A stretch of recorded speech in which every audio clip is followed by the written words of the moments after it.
All right. So I am going to get started as we do have a full agenda. Just while everyone else is just joining us here, I'll just get started. So hello and welcome to our webinar. Just to let everybody know, the webinar is being recorded. To support your privacy, we have disabled everyone's microphones and cameras, and the chat is available if you have questions. A team who is with us today will help us answer what they can, and we can review everything at the end so everyone can hear those answers.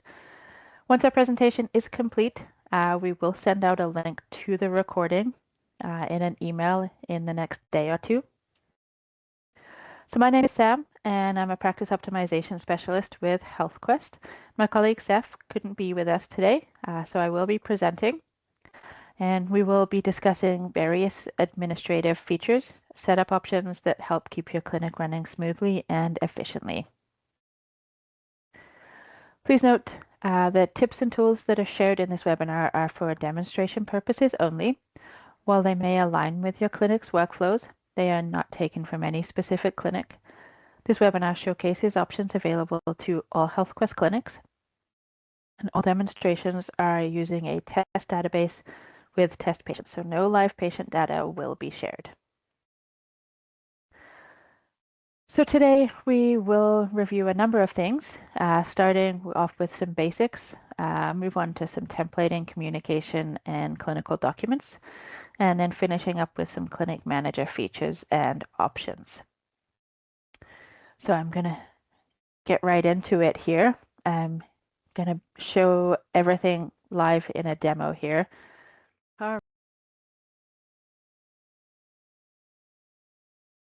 So we're going to start with appointment types. They're one of the simplest ways to streamline your scheduling.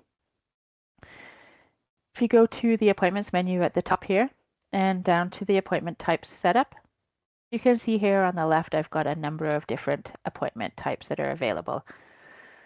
You can add a new one, assign it a name, for example, first prenatal, give it an ID, the length of the appointment that it would routinely take, so a first prenatal could take a long time, and then the next mandatory field is available practitioners. So in the bottom right, click Add Practitioner, select all the providers that this appointment type would apply to. So I will close that. A couple of other things that are in here include optional for allowing it to be an online booking appointment for patients if you have that feature. This method allows you to identify if it's an in-person, a phone, or a video virtual appointment type.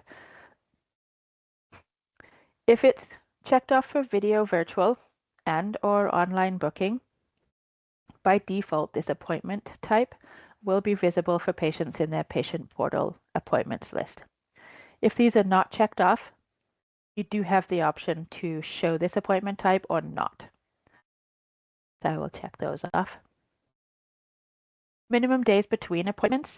This is a good one for popping up a warning for those appointments that you can only do once a year or so many times a year. So in this case, if I did 3:45 and somebody tried to book a second appointment for this appointment type in less than that time period, a warning will appear asking if they're sure they want to continue. They can push through that and ignore it and book it. The warning is there though. If an appointment type has been used on the schedule, but you no longer use that appointment type, you can click the end date and enter today's date. It will open up the calendar for you. If an appointment type has never actually been used and you no longer use it, you can just delete it right at the top next to the add button. The last thing I'll mention is along the bottom here, you can set maximums per day.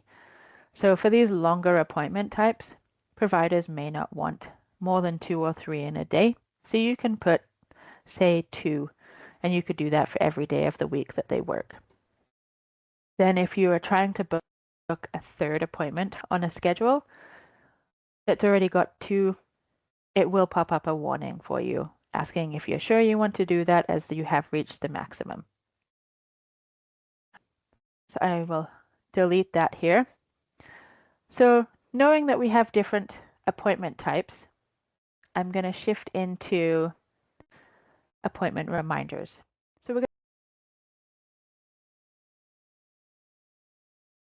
So appointment reminders can be set up to go out automatically. Different appointment types may need different messaging.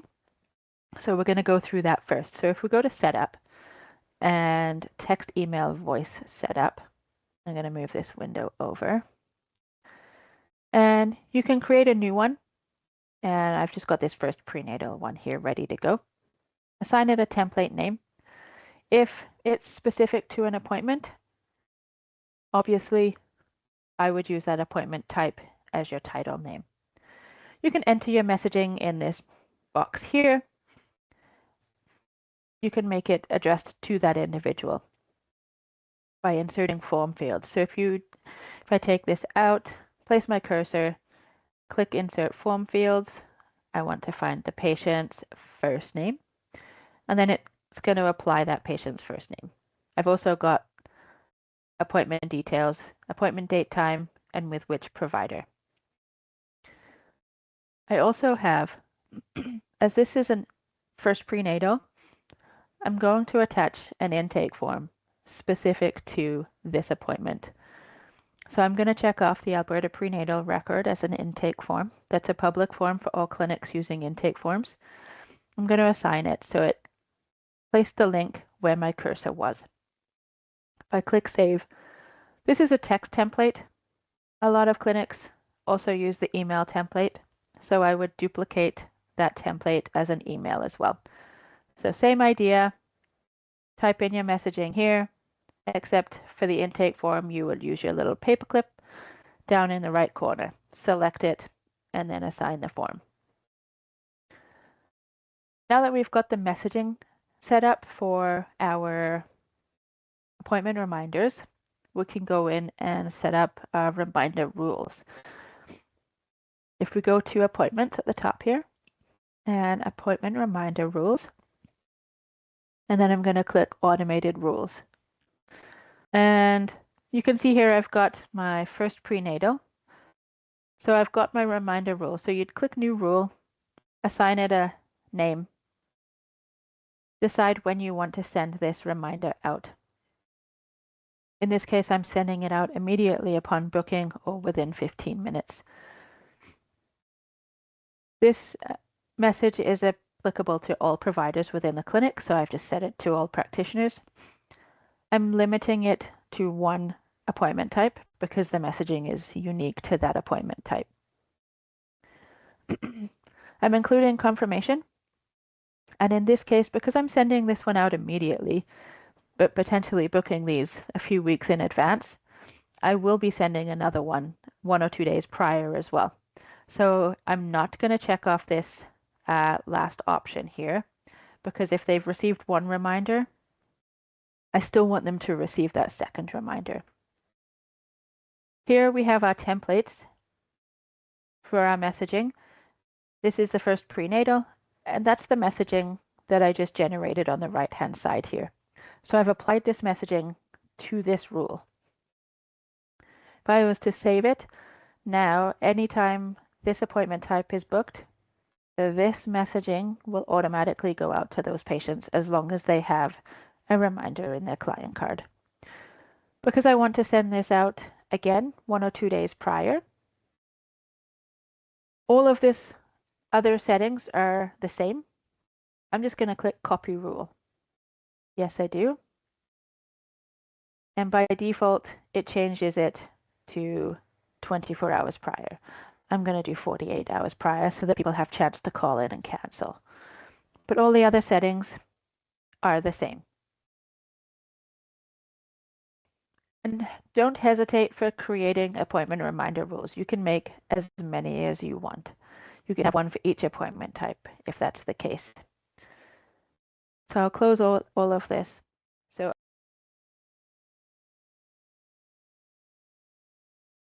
the next feature I'm going to showcase is the Waitlists feature. This is on the appointment scheduler. So if I switch over to the appointment scheduler, it automatically opens up my waitlist because that's how I saved it. And you can see it defaults to all. You can actually have multiple waitlists. In this case, I'm going to look at the PFT. The PFT waitlist is my list of patients who are waiting to book a PFT with Dr. Cooper. So once I get the schedule for Dr. Cooper into the future, I've got my list of patients that I need to book for that PFT. I can simply just drag and drop onto the schedule and fill the schedule day. Now my waitlist is closed. I can close out of that and everybody is booked. To create waitlists, if we go back to the tabletop here, we can go to Setup and Waiting List Setup. You can generate new ones, or you can edit existing. So if I click on it, these are the columns that become visible when you open the waitlist in your scheduler. I'm obviously looking at the patient's name. This date is the date that the patient was added to the waitlist. So that's pretty important because you can use your waitlist as a cancellation list if you want. And then you can identify who's been on the list the longest and then obviously book them first. The doctor, an appointment type if that's necessary, and contact information. As you saw, I booked all of those patients onto the schedule. If I wanted to, I could call and book the patient while I'm on the phone with them. Or I could let the system do its work. And because this is a specialist appointment type, I'm just going to let the system send out the automated appointment reminder that would go out for the PFT appointment type. So I will save and close out of this. So I'm going to switch gears to documentation templates. This helps to eliminate repetitive typing. So this includes worklist templates, referral management templates, and form templates.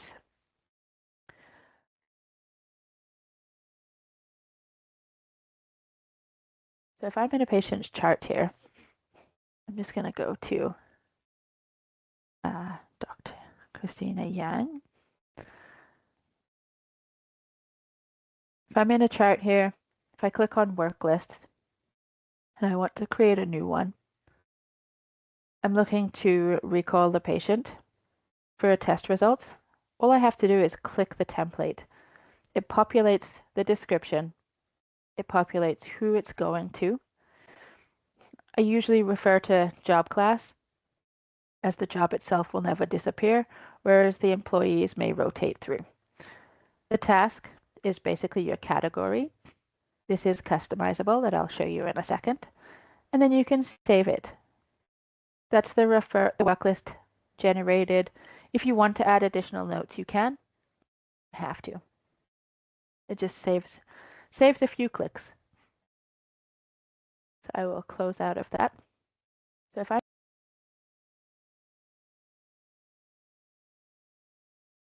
the same thing goes for referral management. I'm going to actually open up a letter as if the provider is sending this patient to an OB for prenatal care. They've generated their referral letter. Instead of the doc clicking save, they click new ref. It actually it saves the letter to the chart, but it opens up referral management and it has defaulted to a template that I have selected in the program setup. So it's defaulted to pending and low, and it's been assigned to the referral coordinator. If I click save, you'll actually see that referral letter is attached as well. This is just default text within my template as well. You can add which documents that you want to have the referral coordinator attach in the notes box here if you'd like. Or you can click the paperclip, add any supporting documents here, just highlight and add it, and it would list all of the different attachments here. Then you'd save it. You've got all your supporting documents. Then you can just close out. The referral template has generated. It's gone to the referral staff to take care of. So I'm going to go into how to generate that referral management template. We go to setup here, down to referral management templates. You see I have two. I have incoming referrals and outgoing referrals. The template name, make it sound like it makes sense to whatever the reason for this template is. So you can have incoming, you can have outgoing, you can have low, you can have urgent, you can have specific doctors if you want. Because I'm using the program setup options to default templates, I just have a generic as a priority low. It's not as common to have an urgent referral as it is to have a low referral or routine referral. So I've assigned my referral coordinator. It's set to outgoing. I added documents in here. And my referring practitioner, I have checked off as clinic doctor. As a provider, when you generate a new referral in a patient's chart, it's going to default select you as the clinic doctor. So in the template setup, I've left this blank. Obviously, the incoming referrals, you could have that assigned to a different individual if you would like. I'm just going to move this to the right-hand side here. And I'm going to open up the program setup. So under settings and program setup, I'm going to select the referrals and click on referral management. And in the middle here, I've got use default template when creating referrals from scans, letters, or forms. So forms and letters are usually generated from somebody who is referring out to another specialist. Both in the forms section and the letters section, there's a Save with Ref button or New Ref button. When you click that, because I have this selected as an outgoing referral template, it's going to default to that setting. It's just less clicks when you're generating it on the patient's chart. The scans default I have set to incoming referrals, as you may be receiving referrals coming into your clinic. That's usually coming in via fax. You're indexing it to a patient's chart. When you're in that window, I will close this for a second, and I'm going to go to my index files. And you can see you've got this Save with Ref button. So when you were you'd still search your patient, link it as you normally would, and Save with Ref. You could have that template set up for the incoming referrals to go automatically to the person who's triaging those incoming referrals.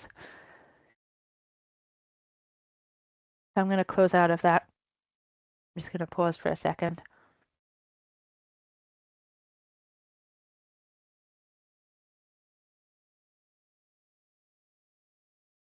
So I'm going to move on to clinical templates for forms. Forms are a big one. If I go into a patient's chart here, if I was to click the Forms tab or the plus sign on the Forms section in the referral management, it will open up my form selection window. The way that I explain it is anything on the left-hand side that appears automatically here are your commonly used forms. As you can see, I have not been very good with my form management here, and I need to update that. The bottom left, if you click Show All Forms, that's going to include your commonly used and your rarely used forms.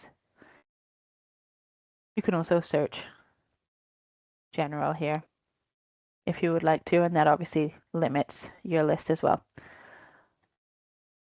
On the right-hand side here, we have our templates. These are what I would use for those forms that have pre-populated tests checked off, ready to go. I could use a first prenatal lab. So that's the routine lab requisition. And it's got the routine labs that I have checked off that the patient would go for.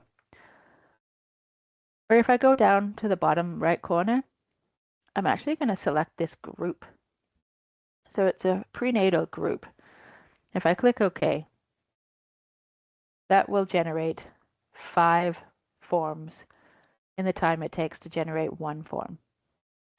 So I've got my infectious disease panel, my blood typing, my routine lab requisition, and note, I'm not a clinician, so I do have some tests checked off. They may or may not be accurate. This is just for demonstration purposes. And you'll note these first two don't actually have anything checked off. It's up. These ones I just left blank.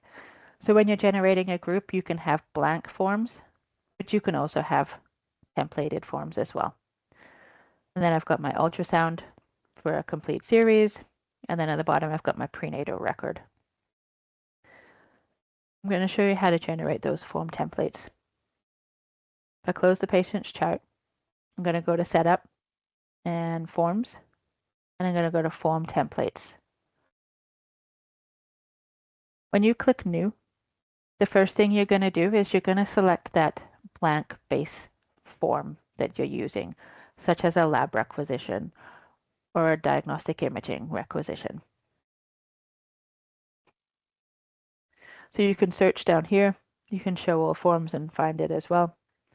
And then if I show you my first prenatal labs, you don't have to leave the form name as the form name itself at that point. Because it's a template, it's specific tests that are assigned for first prenatal labs. I'm going to name it first prenatal labs so I know exactly what that form is for. This is where you'd then check off your routine tests that you need to and save it. Then this template is available in a patient's chart. To generate those form groups, if you go to Setup, Forms, and Setup Form Groups, you got your window here. You can add a form group, give it a name, and then you just click Add Form. When you add form, you're adding either a blank form or a form that's got tests pre-populated on it.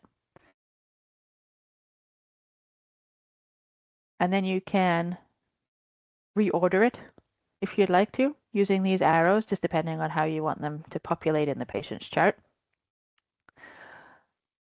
And then you can close it.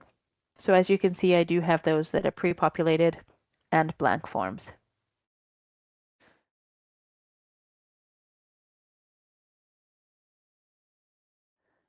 I'm just going to quickly go into form management, again under Setup and Forms, Form Management.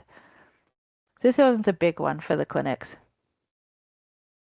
There's a lot of forms in Healthquest, and this basically shows every single form that has ever been added in here. And you can see there's a lot.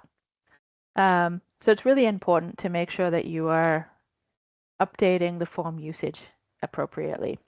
And it might be ideal to assign one person in the clinic once a week when they get that messaging from the program setup saying, hey, we've got new forms, would you like to update? They can then go and update these new forms. So you could go one by one and organize every single form, or you can start with just your generals. And obviously you can see I've got 3 precision labs that are all the same, just new versions. So I can mark the old versions as never. Fast general surgery, same thing, and you can go through that way. And then if you see ones that are in a different location to where you are and they're not relevant to you, mark them as never. It will take time to kind of go through this list, but it will benefit you big time in the long run. And before anybody asks, unfortunately, no, we cannot remove old forms on your behalf. You just have to come into form management and check off never. So you can see that often these are the ones that are going to be appearing as soon as you click new. The rarely used ones, they will appear when you check off that show all forms when you're in a patient's chart. So I'll save and close out of that. And then I'm going to go into some clinic manager type items.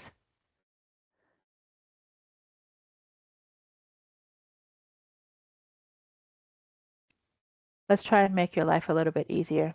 We're going to go into some employee permissions.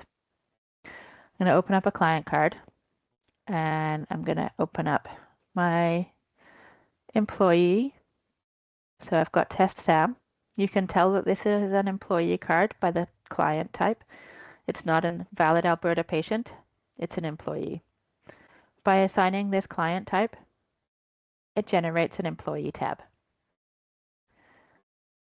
When you are in here, you can update and assign your permissions. The only person who can assign permissions and edit this client employee tab is somebody who has system administrator access. I am logged in with somebody who has system administrative access, so I could update if I need to. If you're generating a new employee, you can start by using this assign access based on role. And that would actually identify a starting point for what sort of access your new employee needs, whether that's an employee or a doctor, provider of any kind. Everybody will have this employee tab. The other thing I will show you is if you're generating a new employee, if you go to admin, security reports, and set up user access. I'm going to move this down here for a second. And I'm going to open this up wide. So here, if I click retrieve, you can see your whole list of employees. And you can then compare. So say Steph and Sam are the same role.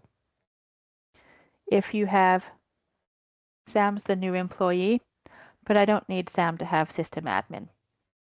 But Steph has this financials attached, so I'm going to check that off so that I have the same functionality that Steph does. And the same with this one. So we're doing the same work. I want them to have the same permissions. This is a quick, easy way to do that comparison.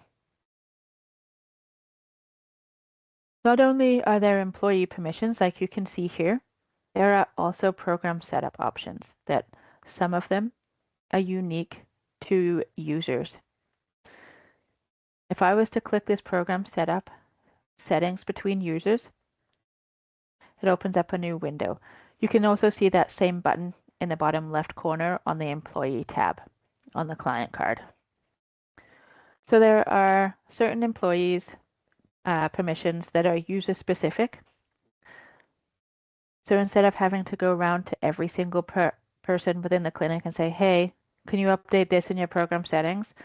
You can actually come here and find the existing staff member, find the new staff member, and copy all settings, and it will actually then match all of those program setup options that are user specific even to the new employee, which can make your life so much easier. I will close out of this. And I'm actually going to head into program setup options.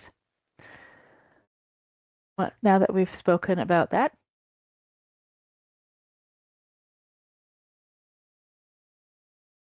program setup options are available to everyone in the clinic. Obviously, like I just said, some are user specific. If we go to setup, down to program setup. I'll have a look here. Anything that is regular text is a user specific program setup. If it's italicized, like this top one, it's going to be a workstation setup. And those that are bolded, a full database wide. If you have to be an system administrator to update those database wide setup options with good reason. So while we're in here, I'm just going to have a look at a few of the program setup options here. So I'm going to start under letters. I'm going to go backwards. If we go to letters, there's a user setting and it's called Use New Letter Wizard dialog. This is beneficial because when you click New Letter, I'll show you here. If we open up a patient's chart and I click New, It generates this letter wizard. I find my referral, my letter template. It default selects my type and me as the provider.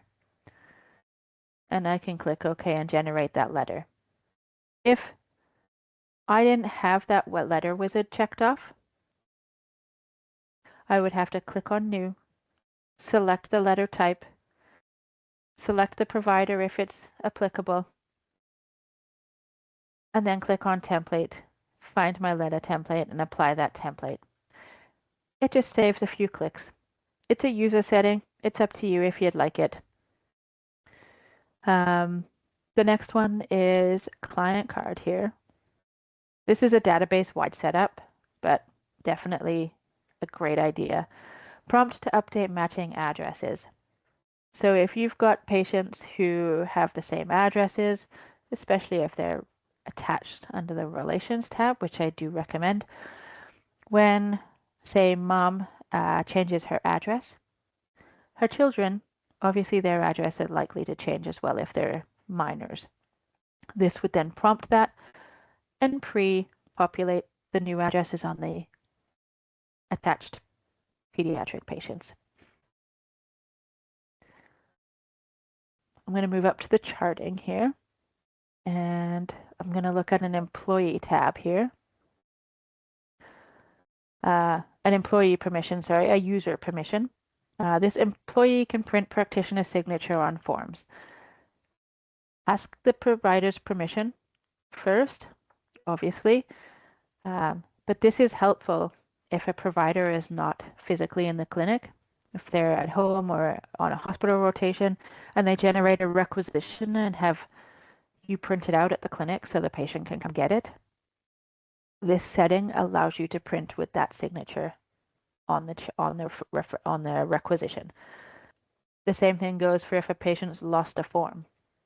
This allows the employee to print that requisition again or fax it to a facility because they forgot it with the provider's signature on it. Obviously, talk to your providers. That's obviously a clinic's option, but having this checked off allows employees to print forms.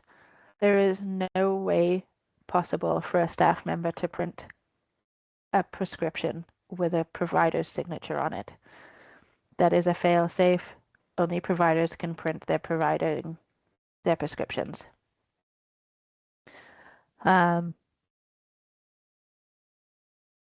The other one that I'm going to mention while I'm on charting is this one's a database setup. Use the WHO PDFs as growth charts. So if this is checked off when you're in a patient's chart, like a pediatric patient, if you double click in the vital section, it will pull up that WHO growth chart for you so that you can print and give it to a patient or parent. Moving up to the appointments, I'm going to show this one in the middle. We have no canceled or missed appointments in the practitioner's view. This is a user setup.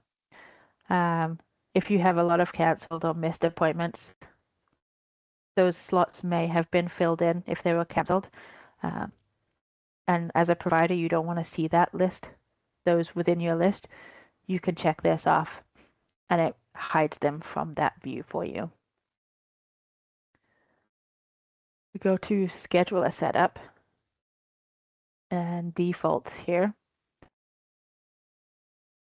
The very bottom, this one's a clinic-wide setting as well, but very useful for those who have patients that are booked for multiple appointments. So whether that's a family practice seeing the nurse and then the provider, or whether that's a specialist clinic that are booking for multiple tests at the same time within the same day. Kick off when the staff member checks in the first patient, is them to arrived or cancelled or missed if that's the case. It will pop up a warning saying, would you like to check in this, and this appointment as well? That saves you going to find each individual appointment to mark them as arrived. That's a great one. In the middle here, This one's actually a workstation setup. Find and open appointment details on client lookup. I'm going to show this one here. So I'm just going to go to the appointment schedule, go to today, and Dr. Bonner here. If I was to look up, I can't find, say I have 5, 10, 15 schedules open and the patient doesn't know who they're booked with. In the lookup, if I search somebody, it throws them in the shuttle bay, but because I didn't have it set up and then saved before I reopened this, it would actually open up this appointment detail window and change this to arrived. If it was currently only working for if the patients were marked as booked, it's a new setting for one of the newest updates that if the patient is confirmed, that function will also work, which is great news because we obviously want patients to get their appointment reminders and we want them to confirm them as well. So I'll go back to the program setup options here. And the last one I'm going to suggest is under the system, if we go to the Windows, we have Use Client Dashboard. This makes it so that you can see your expanded notes as a colored box. This is a great space to limit your critical notes having pop-ups because they become redundant and people just get blind to them because there's too many. If it's something like if you're a pediatric patient and you want to know the parent's name that's always coming in, you can have a color here that's set to parent. So say you choose green. When you look at this patient's chart or appointment detail window, you can hover over the green and you can see that mom's name is Sam. That way you don't have to go digging to try and find the relation or the emergency contact in the client card. You can see it immediately. The other neat feature is it hyperlinks the patient's name. If I go to Christina Yang again, I will show you. If I click the hyperlink, you can see some additional information. You can see I have a pharmacy attached, previous Prescribe It pharmacy, but nevertheless, eFax history. If you click on this button, it's going to showcase all of those integrated eFaxing documents that were sent. It will show you the date and time that it was sent, where it was sent from, who it was sent to, the status, but also if you click the eyeball, you can see exactly what was sent. If you don't care for the colored boxes, that eFax history is a game changer. Use client dashboards.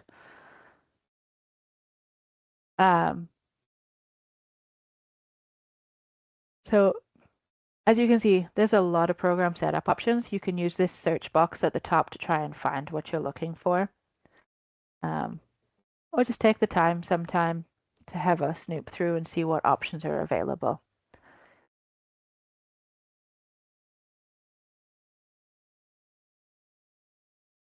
I am going to move on to clinic reporting. And based on your employee permissions, we'll determine which of those over 150 reports that are visible to you. If I was to click on the Reports tab at the top and go to Monthly Reports, this is an employee setting permission, so if you don't have this checked off, this won't be visible to you. As a clinic manager, this may be super useful for you. Historical client AR is a great one. If I retrieve, change it to third parties, check off 30, 60, 90 and retrieve, you can see who still owes money, which third parties, and you can see recently, okay, it's been a couple months and these guys are lagging. It's a good way as a clinic manager to identify where you still need to collect your money. The next one for the monthly reports, I will show is the payment summaries. This is identifying where your payments have come from. So if I change this to last year, just to showcase, you can see this is all of the different payments that were taken. And that's coming from patients or third parties. So I can close out of that. The next one is I'm going to show client lists. Client lists is an employee permission, and that would be beneficial for panel supporting staff. So if we go to client lists, there's a lot. But you can run a report based by default doc for identifying panels. You can use a worklist report, and you can filter based on any of these different options within a certain timeline.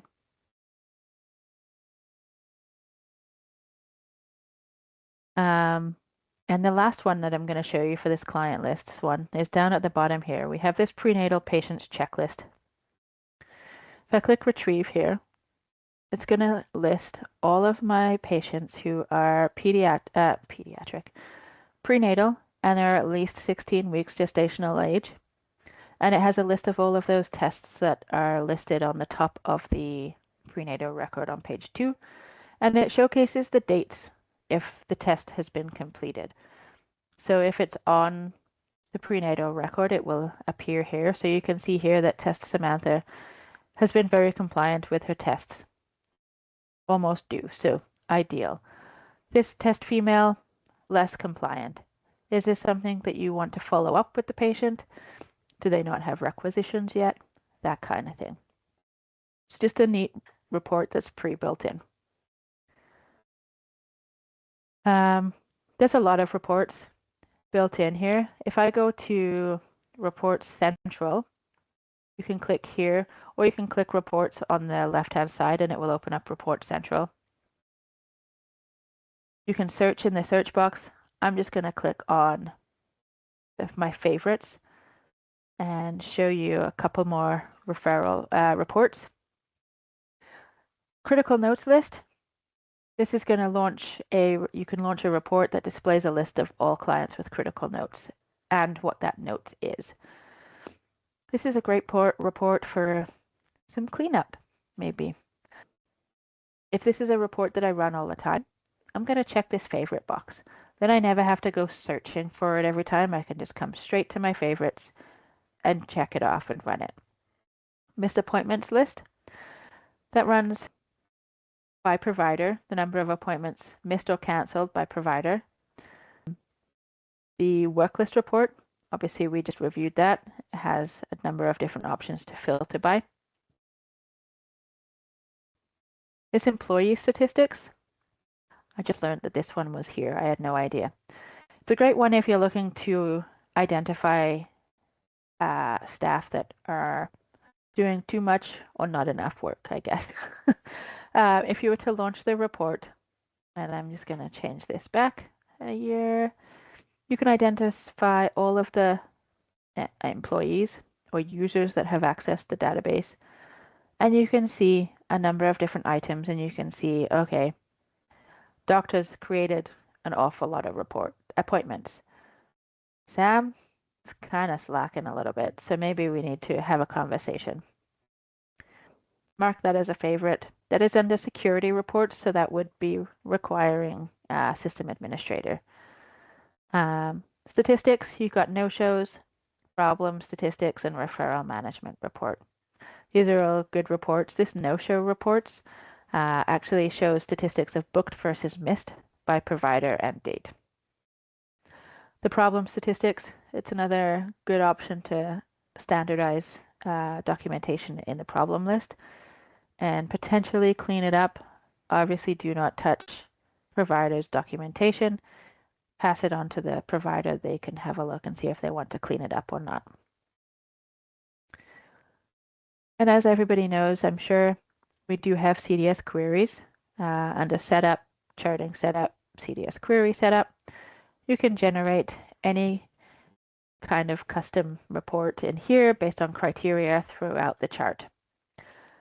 We can also create custom clinic reports to generate additional information if none of these reports fit what you're looking for. For more information on that, please discuss that with your account manager, and additional charges are likely to apply for those. But if you are certain that one of these reports should actually meet your needs, but you just can't find which one, just call tech support. They can help filter through the list of reports that will identify what you're looking for.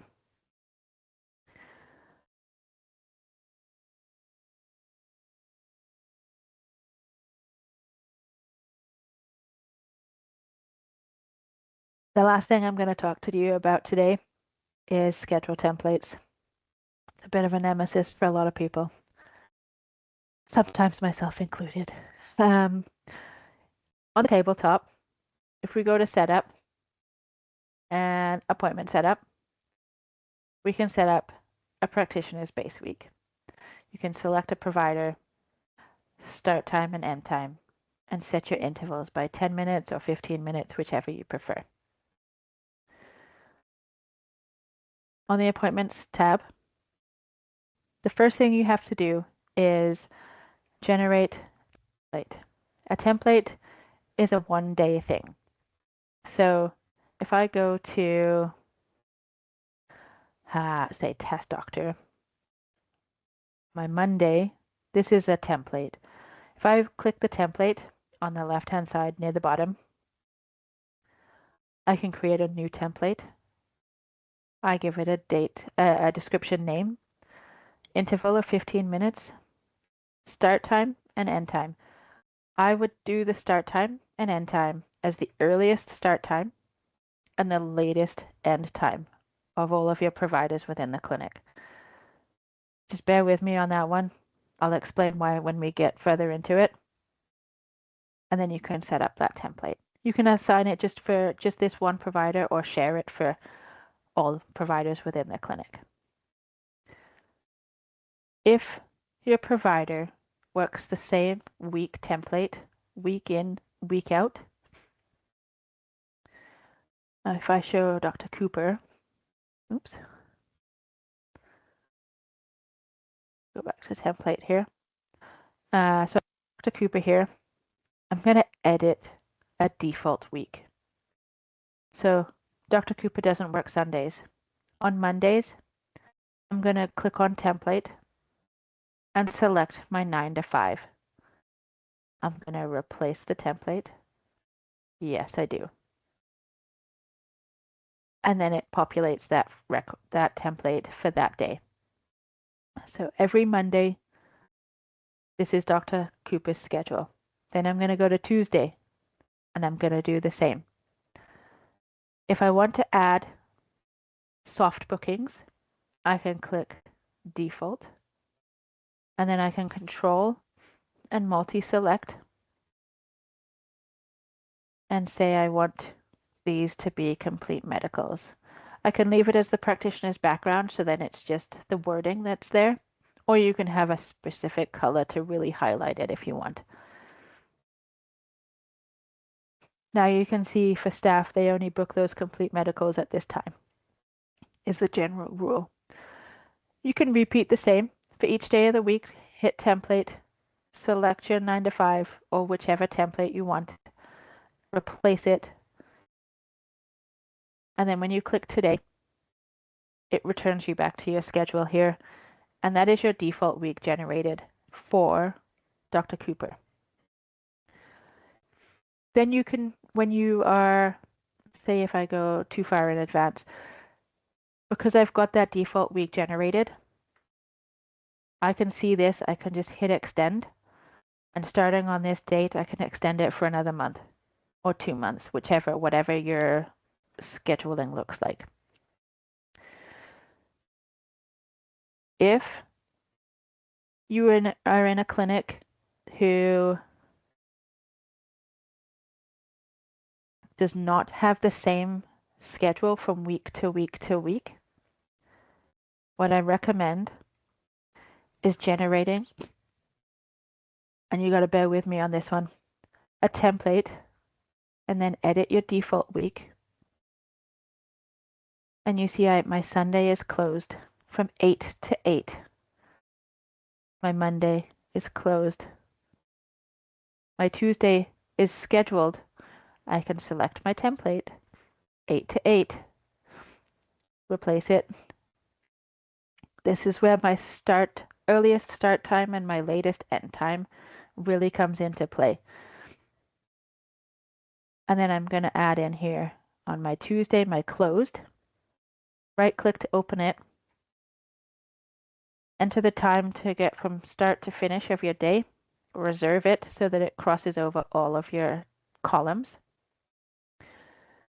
And repeat that and make sure that all 7 days, even if you don't work Sunday, Saturday, Sunday, make sure all 7 days are set to the same start and end time.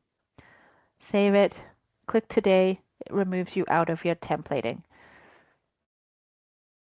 If you go to your template, that is your default week then set up, which is then, so technically, you can then extend that schedule to the end of the year. You may not have the doctor's schedule to the end of the year, but technically it's open, but it's blocked as closed. Here's where it gets easier. Now that you've got a closed month, if I click on template and click month view, I can now see the whole schedule for August. Now, when I get my schedule from the physician saying, okay, I'm going to work PMs on this day, I simply just drag and drop the templates of the schedule, so then AMs on this day. These are the appointments going into the hold tag. That's going to be those closed, blocked spots. Then you've scheduled the whole month by just dragging and dropping the applicable day onto the schedule. This month view will only work if your start and end time are the same Sunday through Saturday, which is why I generate a closed default week, Sunday to Saturday, 8 to 8, covers the whole variation of the schedules. And then I'm done. And now I can see my schedule for wherever I dragged those appointment schedule templates. So like he's working in a morning shift on August 5th. If I go to Test Cooper, there's one more thing that I want to showcase on generating these schedule templates. If I click on template, you'll notice that I always use this replace setup. So when I was generating a schedule, my 9 to 5, if I replace it, whatever the existing schedule is, disappears altogether. And it replaces it with this new schedule template that I'm selecting. This overwrite setup is where your provider is working 9 to 5, but the person who was working till 8 is not there today for whatever reason. So another provider has to cover that 5 to 8. If I overwrite this schedule for this 5 to 8, it keeps my existing 9 to 5 or 9 to 4:45, but it adds the 5 to 8. So whatever is in my new template that I want to overwrite, this will get added to the existing template. So now you can see I'm working till 8 that day. Okay. I think that was a lot of information for everybody to absorb and retain maybe 50% of it. I will open it up to questions and answers if anyone has any for the last 5 minutes or so. And we do welcome any feedback. I will be sending out a recording in the next day or two with this recording so you can watch it to go over stuff again. And there will also be a link to a survey for like 3 or 4 questions, just asking what topics you want to see next, as well as are you finding these webinars useful? So thank you everyone for attending today. Oh, sorry, I guess I should look at questions. Does anyone have any questions?